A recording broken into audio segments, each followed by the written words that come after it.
नमस्कार विद्यार्थियों। कक्षा 12 की अंग्रेजी की ऑनलाइन क्लासेस में मैं लेक्चरर केवल शर्मा आपका स्वागत करता हूं। विद्यार्थियों, बात एक कही जाती है कि जावेद अख्तर साहब ने एक बात कही है कि क्यों डरें कि जिंदगी में क्या होगा, क्यों डरें कि जिंदगी में क्या होगा, कुछ ना होगा तो तजुर्बा होगा। तो जिंदगी हमें सिखाती चली जाएगी, तरह तरह के तजुर्बे यानी अनुभव हमें होते चले जाएंगे और इन तजुर्बों के माध्यम से हम आगे बढ़ते रहेंगे। तो आप अपना अध्ययन निरंतर जारी रखें। अपना लेसन चल रहा है द रेड ट्रैप, और द रेड ट्रैप लेसन जो है वो फ्लेमिंगो फ्लेमिंगो जो बुक है आपकी, उसका चौथा चैप्टर है। तो इसके 3 वीडियोज अपन ने डाले थे, 3 वीडियोज आप देख चुके हैं। और उन 3 वीडियोज में जो कहानी है, ये एक लंबी कहानी है। आपकी क्षमता के अनुसार ये लंबी कहानी है, तो कहानी में थोड़ा झोल आ जाता है। तो फटाफट हम पहले 3 वीडियोज का एक बार रिवीजन कर लेते हैं। तो इस कहानी में अब तक हमने क्या पढ़ा वो फटाफट आप रिवीजन कर लें ताकि आपके आगे जुड़ जाएं आप। तो हमारे पास देखो एक कैरेक्टर है, एक पात्र, एक व्यक्ति है। ये है the red trap peddler, the red trap peddler. ठीक है, ये कौन है? ये चूहेदानियां बेचता है। ये चूहेदानियां बेचता है। रेड ट्रैप्स यानी चूहेदानियां बेचता है। रेड ट्रैप का मतलब चूहेदानी होता है। तो ये एक बहुत ही गरीब व्यक्ति है। He is a poor man. वो बिल्कुल रैग्स यानी फटे हुए कपड़े पहनता है और उसकी जो हालात है वो बड़ी खराब है। वो बिल्कुल ही वेरी वीक है, वो बहुत कमजोर दिखाई देता है। उसके गाल धसे हुए हैं, उसकी आंखों में भूख चमकती है और वो फिर के चूहेदानियां बेचता है। इसके अलावा उसकी एक आदत और है। देखो वो चूहेदानी कहां से बनाता है। चूहेदानी के लिए मटेरियल उसे बेगिंग से मिलता है। बेगिंग का मतलब भीख मांगकर। वायर की चूहेदानियां बनाता है, तार की चूहेदानियां बनाता है, और तार वगैरह जो फार्म हाउसेज होते हैं, जो आपके बड़े बड़े स्टोर हैं, वहां से मांग के ले लेता है। और साथ में चूंकि उसका बिजनेस प्रॉफिटेबल नहीं है, लाभ ज्यादा नहीं है, फायदा ज्यादा नहीं है, ज्यादा कमा नहीं पाता, तो वो छोटी छोटी स्मॉल स्टीलिंग का मतलब छोटी छोटी, हालांकि पार्ट में नाम आया पेटी थीवरी, लेकिन यहां मैं आपको दूसरा वर्ड दे रहा हूं, स्मॉल स्टीलिंग। छोटी छोटी चोरियां भी वो करता है। ठीक है, और वो घूमते घूमते फिरते फिरते वो सोचता है कि भाई ये जो दुनिया है ना, उसे एक दिन ख्याल आता है, left to his own meditation. ये देखो ये चूहेदानियां बना रहा है, ये खुद ही बनाता है और खुद बेचता है और साथ में छोटी मोटी चोरियां भी करता है। तो एक दिन उसे ख्याल आता है कि ये जो दुनिया है ना, क्या ख्याल आता है कि left to his own meditations, left to his यानी left to his own meditation का मतलब क्या हुआ? अपने ही विचारों में खोया हुआ। Left to his own meditations, he is struck by an idea। उसको एक अचानक से अपने ही विचारों में जब वो खोया होता है तो उसको एक विचार आता है। वो विचार क्या है? वो विचार ये आता है कि द होल वर्ल्ड, ये जो पूरी दुनिया है ना, ये दुनिया सारी की सारी दुनिया is a big rat trap, कि ये सारी दुनिया जो है ये एक बड़ी चूहेदानी है। ये जो सारी दुनिया है, ये संसार जो है, समुद्रों वाला, धरती वाला, गांव वाला, शहरों वाला, ये जो संसार है वो एक बड़ी चूहेदानी है।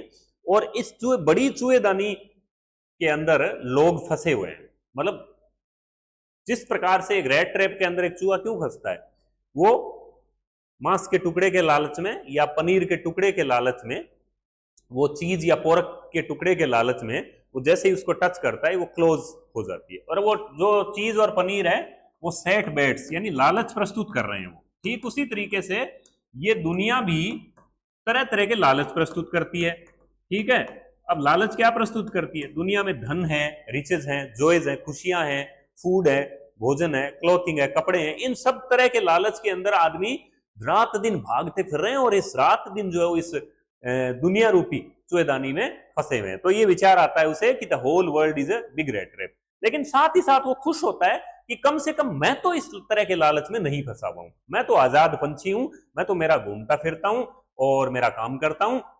वो मन ही मन इस तरीके से दुनिया के बारे में सोचता है कि दुनिया के बहुत सारे ऐसे लोग हैं जो इसमें फंसे हुए, लेकिन मैं इसमें नहीं फंसा हुआ हूं। और इस प्रकार से वो अपने आप को खुश रखता है, इस प्रकार से अपने आप को बहलाता है वो।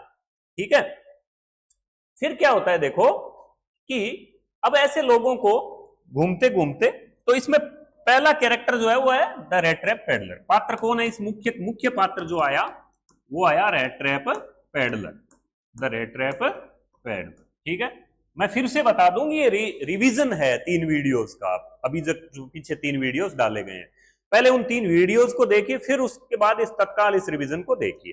तो वो एक दिन घूमता घूमता फिरता फिरता जा रहा है रोड के किनारे किनारे, ट्रजिंग अलोंग दी रोड, सड़क के किनारे किनारे बड़े भारी कदमों से थका हुआ सा जा रहा है। सोच रहा है कहाँ रुके, रात पड़ गई, पड़ने वाली है, मैं कहा, ऐसे लोगों को कौन रोकता है, कौन मतलब रोकता, मतलब कौन अपने घर में जगह देता है। तो वो सोचता है यार क्या करें। तो अचानक से उसकी नजर पड़ती है कॉटेज पे। रोड के पास में एक कॉटेज है, कॉटेज का मतलब झोपड़ी है, एक छोटी झोपड़ी है, और उस झोपड़ी में रहता है एक ओल्ड मैन, एक बुजुर्ग व्यक्ति रहता है, जिसके लिए नाम आया क्रॉफ्टर। उस ओल्ड मैन को कहा गया है क्रॉफ्टर। क्रॉफ्टर का मतलब एक छोटा किसान मान सकते हैं आप, जो पहले किसान था और अब उस क्रॉफ्ट बाद में वो थोड़ा कोई दूसरा काम करता है। वो क्रॉफ्टर जो है जिसके यहाँ ये रुकता है, उस क्रॉफ्टर जो है वो अकेला व्यक्ति है, अलोन पर्सन है, अलोन पर्सन। फिर से बता दूं भाई, रेड ट्रैप पैडलर घूमता घूमता सोच रहा है कहां रुके। दिन शाम हो जाती है, अचानक से उसकी एक नजर पड़ती है कॉटेज पर। कॉटेज में रहता है एक बुजुर्ग व्यक्ति जो कि अकेला रहता है, उसके पत्नी और बच्चे नहीं है। The crofter is without children and wife, उसके पत्नी और बच्चे नहीं है। तो जो ये अपना पैडलर है, ये फेरी वाला, ये जो फटे हुए कपड़े पहनने वाला, चूहेदानियां बेचने वाला, वो उस क्रॉफ्टर का दरवाजा खटखटाता है, मतलब उसके नॉक करता है कि मुझे रात भर रुकना है। तो उसने तो उम्मीद की थी कि शायद मुझे कौन रुकने को जगह देगा, लेकिन चूंकि वो जो क्रॉफ्टर है, वो जो ओल्ड मैन है, वो अकेला आदमी है। उसने सोचा यार चलो बढ़िया है, कोई व्यक्ति तो आया जिसके यहां मैं, मतलब जो मेरे साथ आज बातें करेगा। मैं अकेला हूं और मेरे अकेलेपन को काटने के लिए कोई व्यक्ति तो आया। तो वो बड़ा खुश होता है और उसका स्वागत करता है। देखो ये इस दृश्य के माध्यम से आप समझिए, ये तो है अपना पैडलर, ये तो है पैडलर, फेरी वाला, ठीक है, चूहेदानियां बेचने वाला। ये है अपना क्रॉफ्टर। तो ये देखो, ये पूछ रहा है इससे कि मैं रुक जाऊं क्या आज, है ना। तो वो कहता है ठीक है रुक जाओ भाई। तो अब ये जो क्रॉफ्टर है, इसके पत्नी और बच्चे है नहीं, वो अकेला है, और वो सोचता है कि चलो ये एक व्यक्ति आ गया तो ठीक है, खूब बातें करेंगे। लॉनलीनेस में, अकेलेपन में समय गुजारने के लिए कोई व्यक्ति मिला, क्योंकि उसके पत्नी बच्चे नहीं है। तो ये क्रॉफ्टर जो उसकी बड़ा वेलकम करता है या एंटरटेन करता है। क्रॉफ्टर क्या करता है, एंटरटेन करता है। एंटरटेन का मतलब खातिरदारी करता है उसको बड़ा अच्छा स्वागत करता है उसका। कैसे स्वागत करता है, उसको खिलाता है ये पोरिज। क्रॉफ्टर जो है वो पोरिज बनाता है। पोरिज क्या होता है भाई, पोरिज होता है दलिया, यानी दलिया बनाता है वो, और उसे टोबैको रोल पिलाता है। टोबैको रोल मतलब मान लो कोई हुक्का चिलम बीड़ी वगैरह उसे पिलाता है और उसकी खातिरदारी करता है। फिर वो एक जो है वो प्लेइंग कार्ड्स निकालते हैं, ताश के पत्ते निकालते हैं, प्लेइंग कार्ड्स, ताश के पत्ते, और ताश के पत्ते निकालकर खेलते हैं। वो ताश के पत्ते निकालकर एक गेम खेलते हैं। कौन सा गेम, मजोलिस गेम खेलते हैं। कौन, क्रॉफ्टर और ये आपका ये पैडलर, रेड ट्रैप पैडलर। और ऐसे बातें करते हैं, बातें करते करते, और क्रॉफ्टर जो ओल्ड मैन है, ये ओल्ड मैन, ये बड़ा सीधा व्यक्ति है, बड़ा simple hearted, is a very simple man. अब जैसे कई स्टूडेंट मेरे को कह रहे थे कि सर प्रश्नों के उत्तर कैसे लिखें, तो आप लिखिए ना, क्रॉफ्टर के बारे में आ जाए तो लिखिए ना, he is a very simple man, he is a kind man, है ना। कहां ज्यादा कॉम्प्लिकेटेड लैंग्वेज बनाने की जरूरत है, नहीं जरूरत है।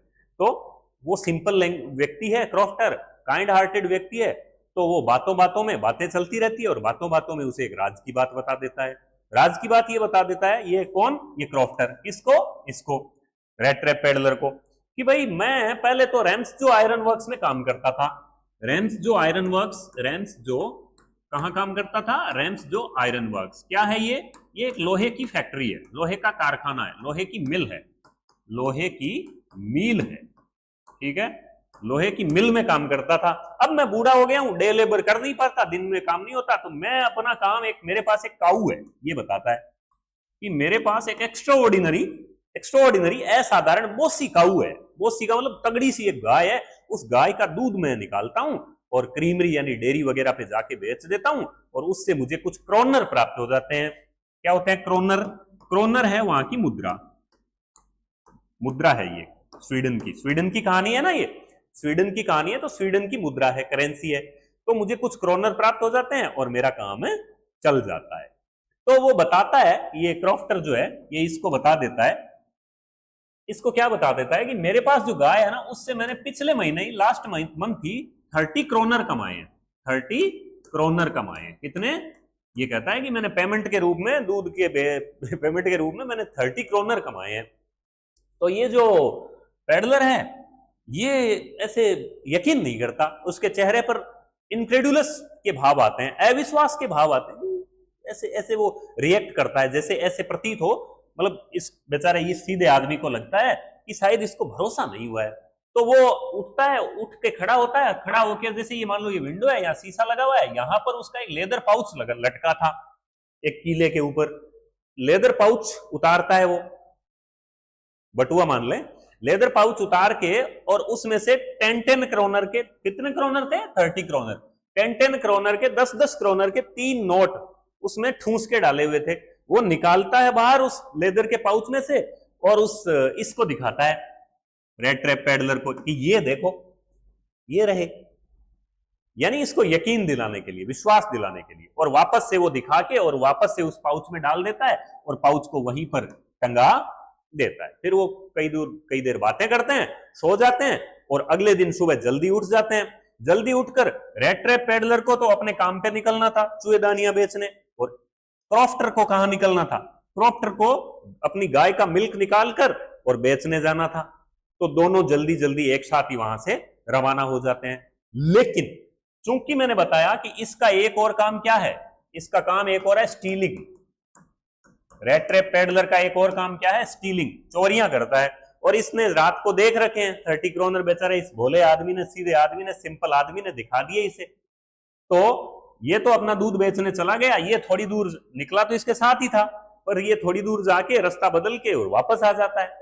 वापस आके और वो जो खिड़की थी ना कॉटेज की, जहां पर वो लेदर पाउच लटका हुआ था, उस खिड़की का शीशा तोड़ता है।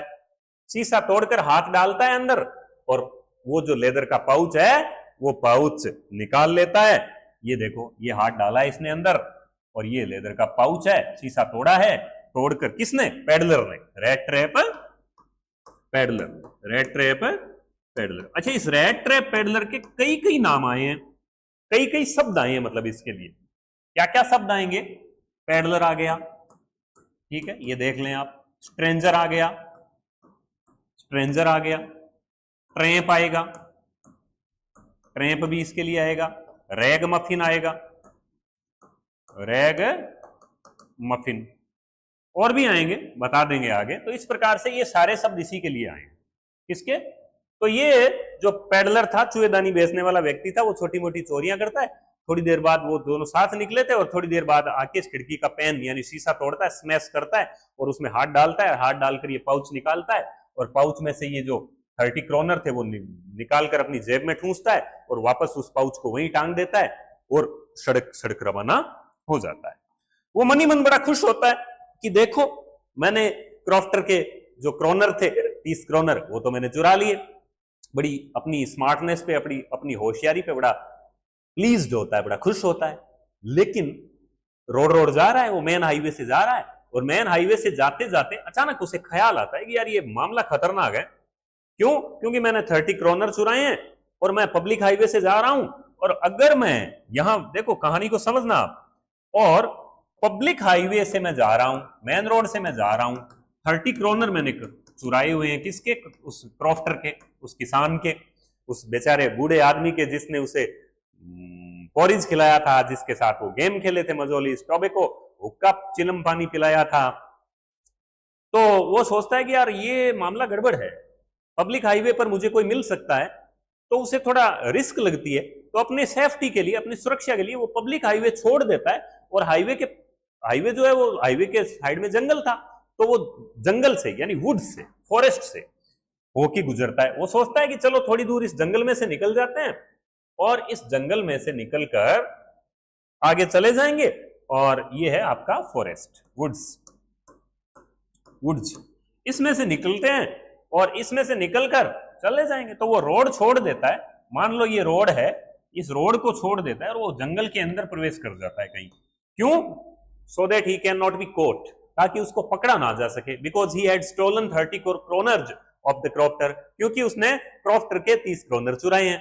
अब होता क्या है कि वो जंगल में शुरुआत में तो बड़ी खुशी खुशी से चलता है, लेकिन धीरे धीरे उसे पता चलता है ये जो जंगल है ना, ये जो फॉरेस्ट है ना, ये जो वुड है ना, ये एक बिग और कंफ्यूजिंग फॉरेस्ट है। बिग एंड कंफ्यूजिंग फॉरेस्ट, यानी बहुत बड़ा और उलझा देने वाला फॉरेस्ट है, और इसमें वो उलझ जाता है, इसमें वो ट्रैप हो जाता है।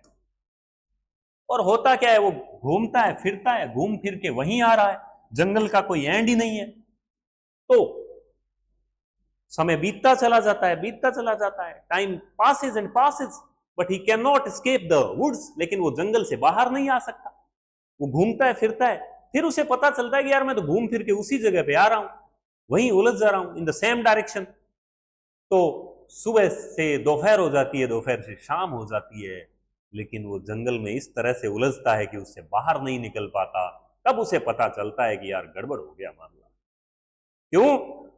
क्योंकि वो फिर उसे अपना ही ख्याल याद आता है। उसे कौन सा ख्याल? कि the whole world is a big rat trap. वो मन ही मन खुश हो रहा था ना कि दुनिया जो है वो चूहेदानी में फंसी हुई है, मैं तो नहीं फंसा हुआ। लेकिन उसे ख्याल आता है कि अब उन 30 क्रोनर के लालच में, क्यों छोड़ी थी उसने मेन रोड? 30 क्रोनर के लालच में।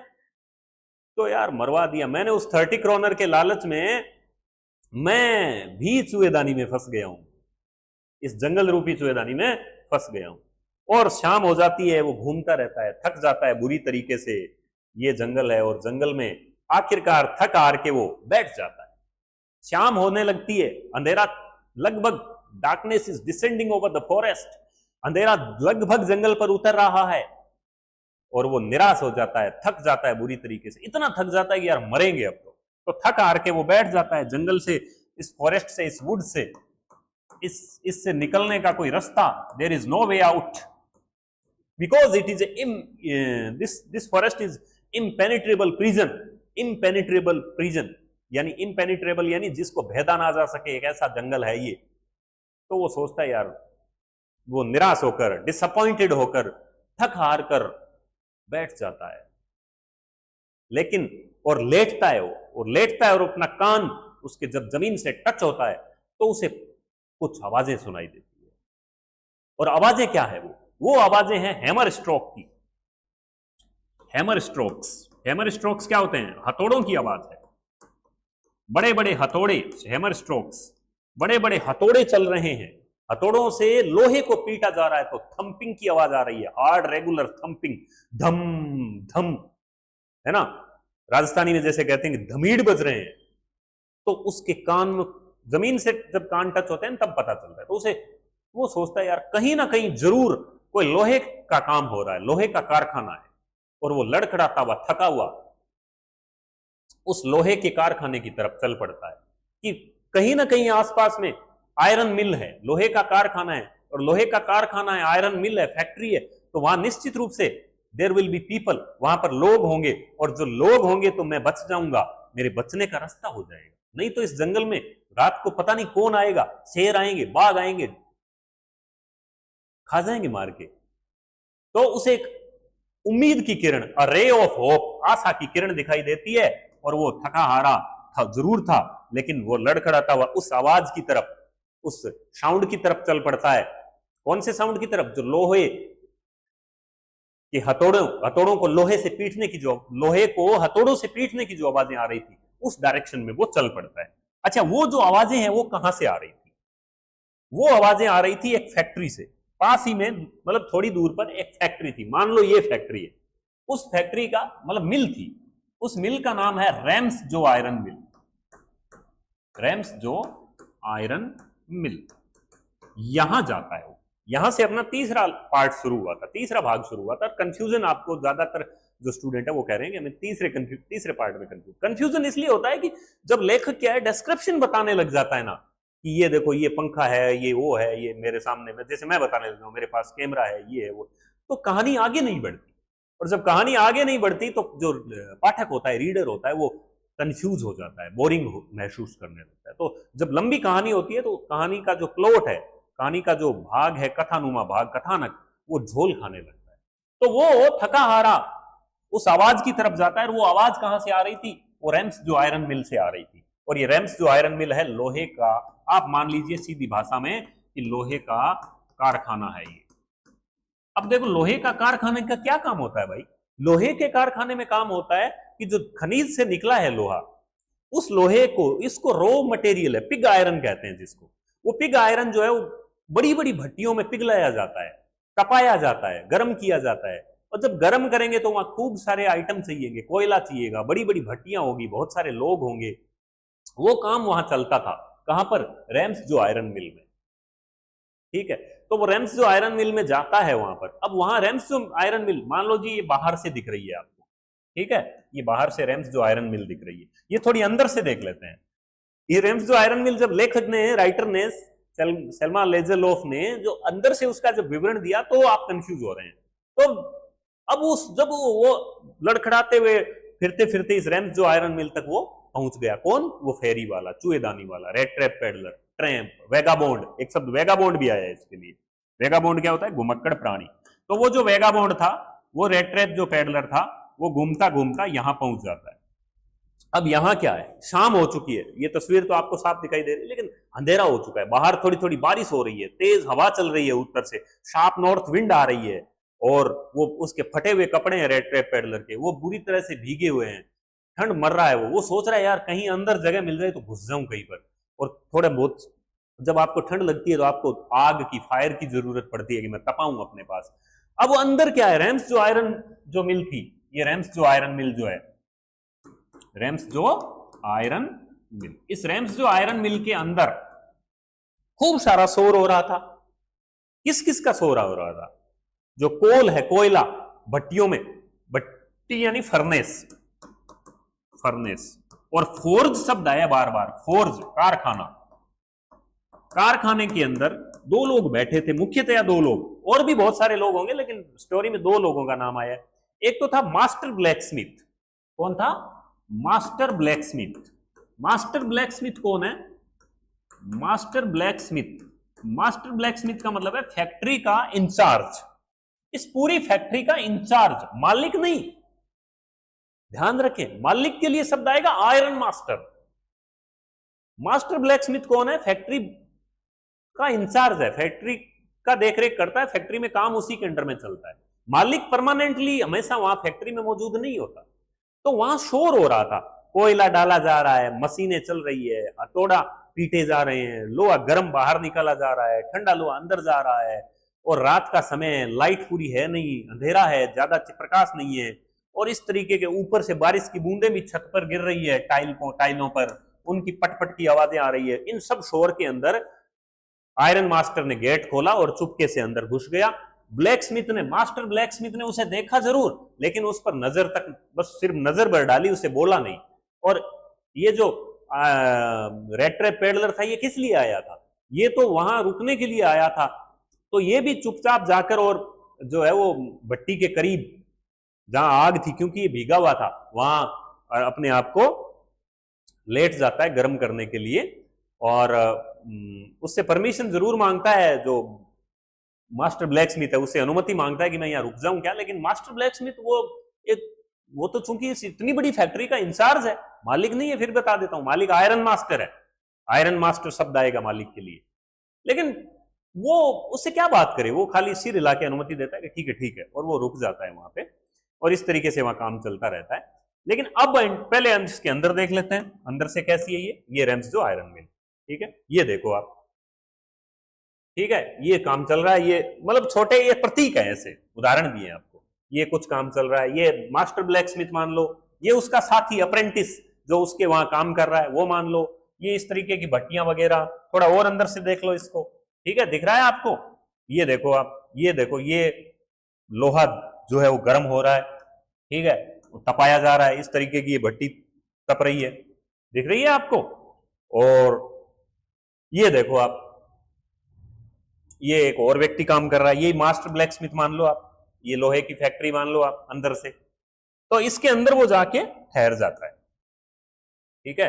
लेकिन अब ये देखो, इस आदमी का रोल आ जाएगा, तो वहां वो रुक जाता है। कौन?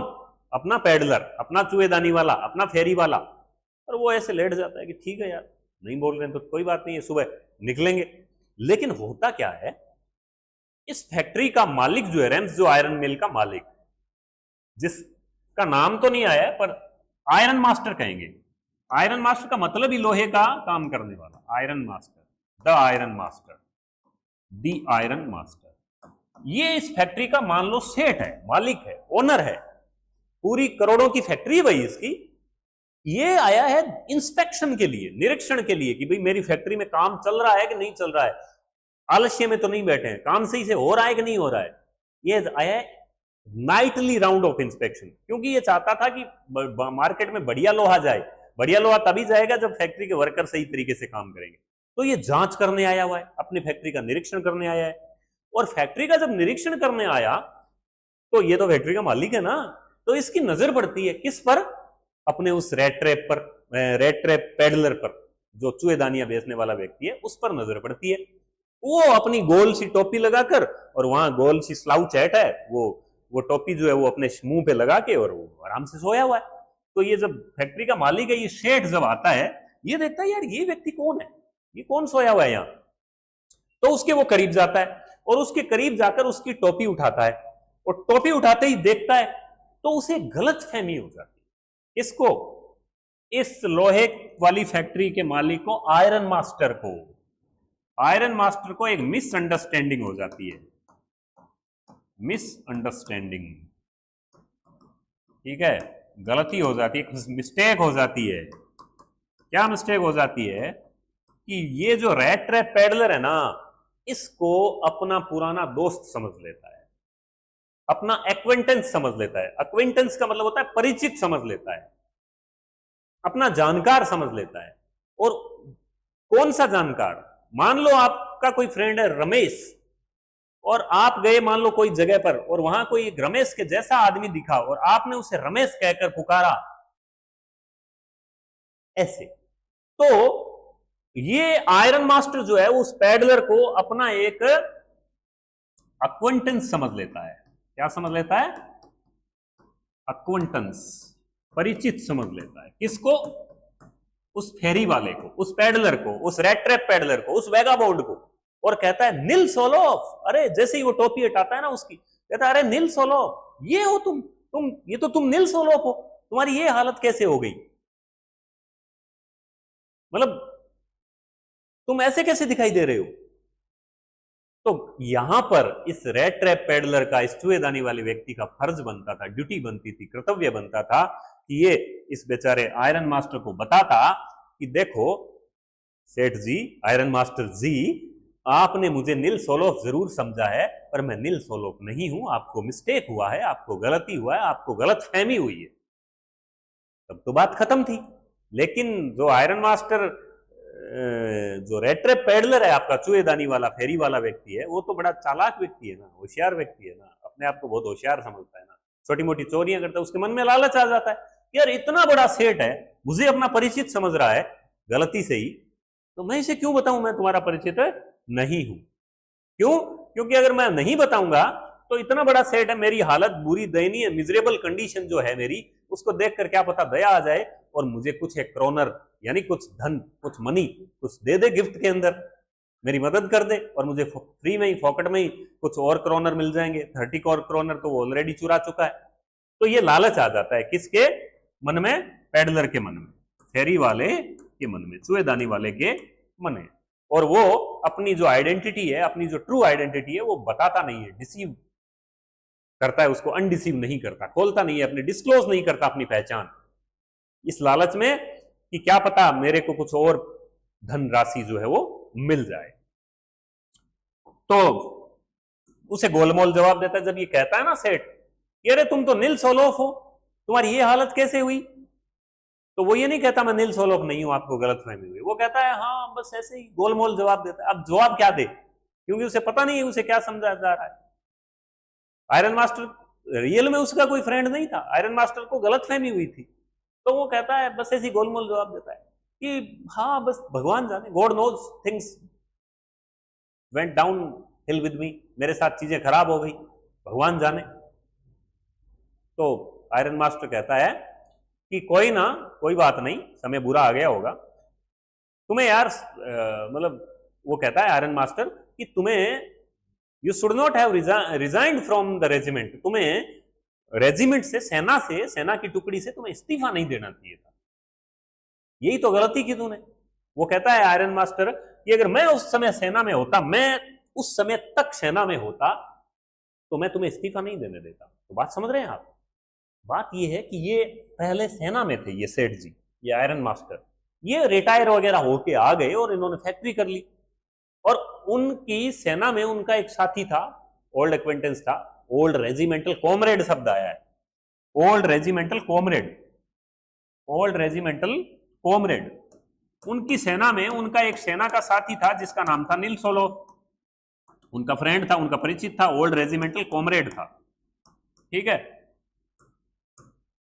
तो ये तो पहले रिटायर होके आ गए, पीछे से उस नील सोलोफ ने इस्तीफा दे दिया होगा, जिसको ये समझ रहा है, इसको रेड ट्रैप पैडलर को।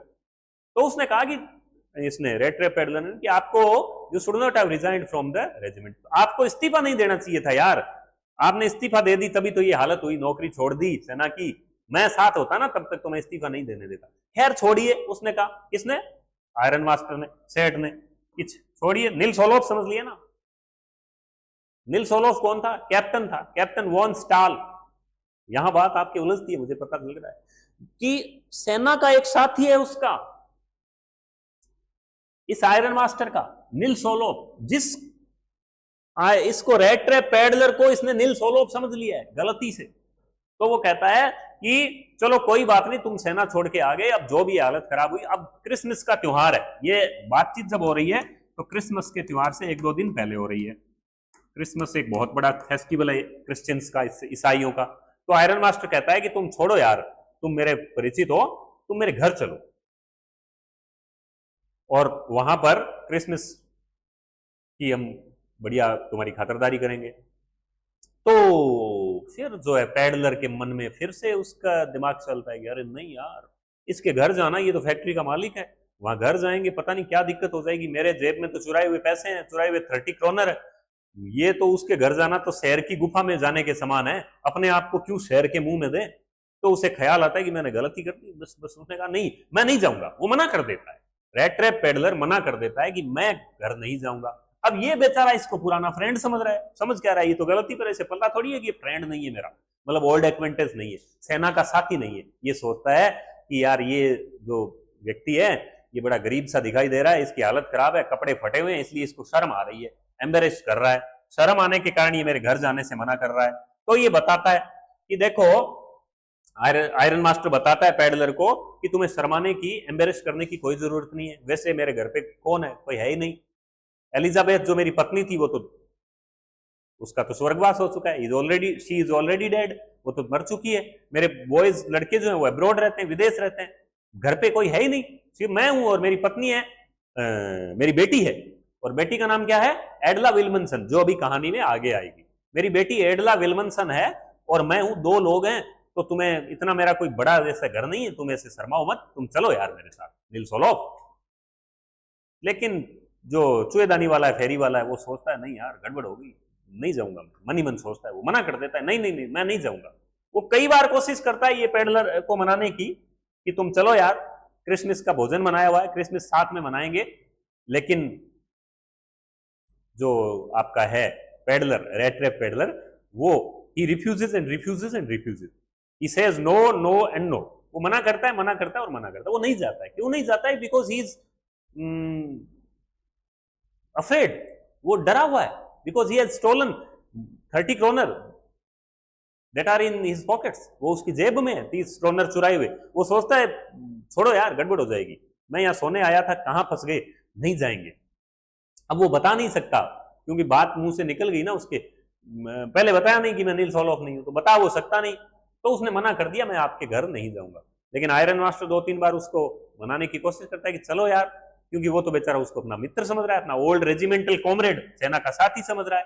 लेकिन जो पैडलर है वो बार बार मना करता है। जब बार बार मना करता है तो फिर थक हार के आयरन मास्टर जो है, वो जो अपने फैक्ट्री के इंचार्ज है ना, मास्टर ब्लैकस्मिथ, उनको निर्देश देके जाता है कि कैप्टन वॉन स्टाल साहब, इस क्या समझा है नील सोलोफ का पदनाम था कैप्टन वॉन स्टाल, नील सोलोफ का पद नाम था कैप्टन वॉन स्टाल। कैप्टन था वो, निल्सोनोफ कौन था? कैप्टन था, कैप्टन वॉन स्टाल, ठीक है, जो अभी बताएंगे आपको आगे।